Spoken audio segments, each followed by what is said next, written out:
Pembacaan kita dari kitab Kejadian 42. Saudara-saudara Yusuf pergi ke Mesir. Setelah Yakub mendapat kabar bahwa ada gandum di Mesir, berkatalah ia kepada anak-anaknya, "Mengapa kamu berpandang-pandangan saja?" Lagi katanya, "Telah kudengar bahwa ada gandum di Mesir.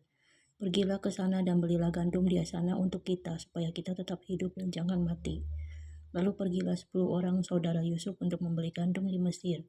Tapi Yakub tidak membiarkan Benyamin adik Yusuf pergi bersama-sama dengan saudara-saudaranya, sebab pikirnya jangan-jangan ia ditimpa kecelakaan nanti.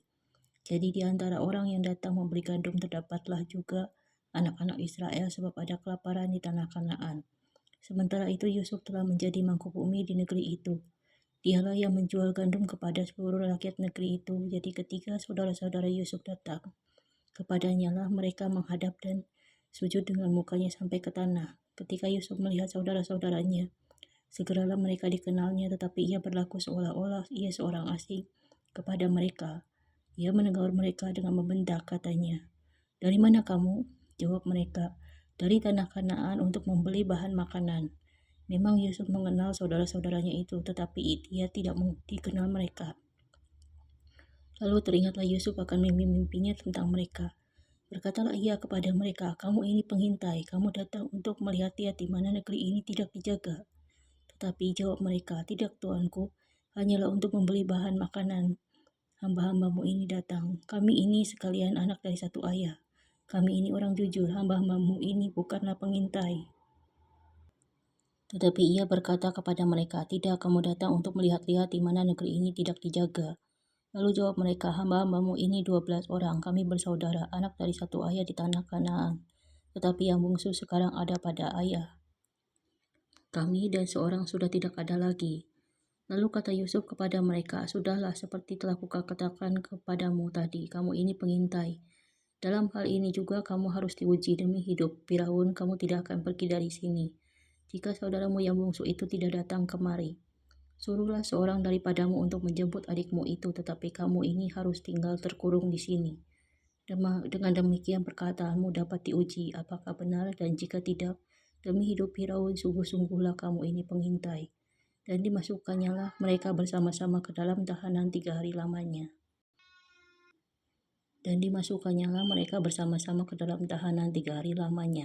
Pada hari yang ketiga berkatalah Yusuf kepada mereka, "Buatlah begini, maka kamu akan tetap hidup. Aku takut akan Allah.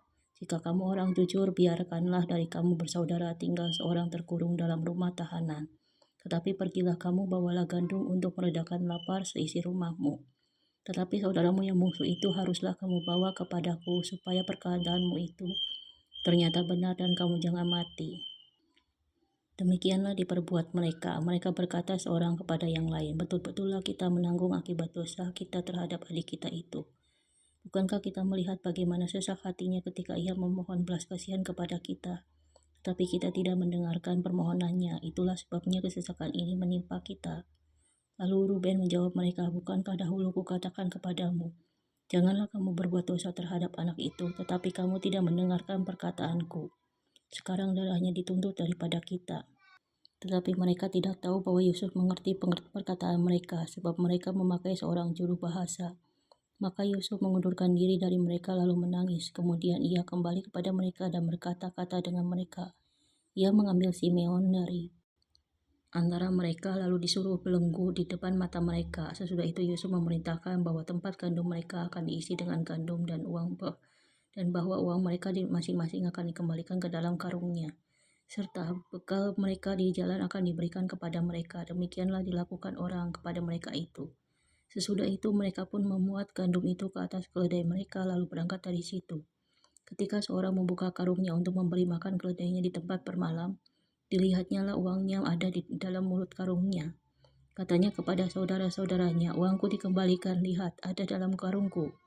Lalu hati mereka menjadi tawar dan mereka berpandang-pandangan dengan gemetar serta berkata, "Apakah juga yang diperbuat Allah terhadap kita?"